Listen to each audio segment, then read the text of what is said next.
പൂക്കോട്ടുംപാടം പുഞ്ചയിൽ വനംവകുപ്പ് സ്ഥാപിച്ച കൂട്ടിൽ കുടുങ്ങിയ കരടി കൂട് തകർത്ത് രക്ഷപ്പെട്ടു.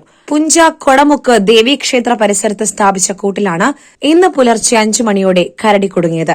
രാവിലെ 5:30 പൂജാരി ക്ഷേത്രത്തിലെത്തിയപ്പോഴാണ് കരടിയെ കൂട്ടിൽ കുടുങ്ങിയ നിലയിൽ കണ്ടെത്തിയത്.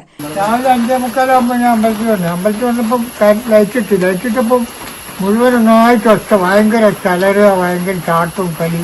അത് ഞാൻ പേടിക്കുമല്ലേ വീട്ടിൻ്റെ അവിടെ പോയിട്ട് കുട്ടികളെല്ലാം വിളിച്ചോട്ടി എല്ലാവരും പറഞ്ഞെല്ലാവരും വിളിച്ചപ്പോഴേക്ക് സംഗതി ലൈറ്റിട്ട് കഴിഞ്ഞപ്പോൾ എല്ലാം പാട് നശി കുളിച്ച് കുറച്ച് കളി. ചെറിയ കമ്പിയാണ് പറ്റി, ആ കമ്പിയെല്ലാം പടച്ച് കൊച്ചിന് ചാടി പുറത്ത്.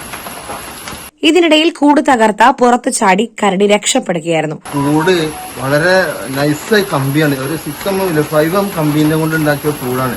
അത് ഞാൻ ഇവിടെ വന്ന് നോക്കുമ്പം അതിന്റെ അക്രമം ഭയങ്കരമാണ്. കാരണം അത് അതിന്റെ ചുണ്ടും നാവും കൊണ്ട് തന്നെയാണ് ആ കമ്പിയോടൊക്കെ പൊട്ടിച്ച് വളച്ചിട്ടുണ്ട്.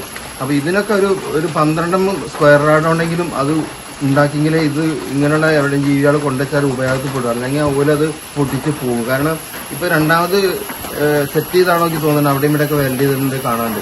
അതേപോലെ അതിന്റെ ഓടാമ്പല വളരെ ചെറിയ നൈസ് ഒരു ഓടാമ്പലയാണ്. കാരണം അങ്ങനത്തെ ഈ ടവർ ബോൾട്ട് ഓടാമ്പലൊക്കെ വെച്ച് കഴിഞ്ഞാൽ എങ്ങനെയാലും തള്ളി തുറന്നത് പോകും. മുൻപ് ഈ ക്ഷേത്രത്തിലെത്തി കരടി എണ്ണയും നെയ്യും കുടിച്ചു പോയതിനെ തുടർന്നാണ് ചക്കിക്കുഴി വനം സ്റ്റേഷൻ പരിധിയിൽപ്പെട്ട ഇവിടെ വനംവകുപ്പ് കൂട് സ്ഥാപിച്ചത്. പൂക്കോട്ടുംപാടം തേൾപ്പാറ TK കോളനി പുഞ്ച ഭാഗങ്ങളിൽ കരടി ശല്യം രൂക്ഷമാണ്. മുൻപ് ഒരു കരടിയെ കൂടുവെച്ച് പിടിച്ച് വനംവകുപ്പ് കരുളായി ഉൾവനത്തിലേക്ക് കയറ്റിവിട്ടിരുന്നു. Gold pure gold group Nilambur.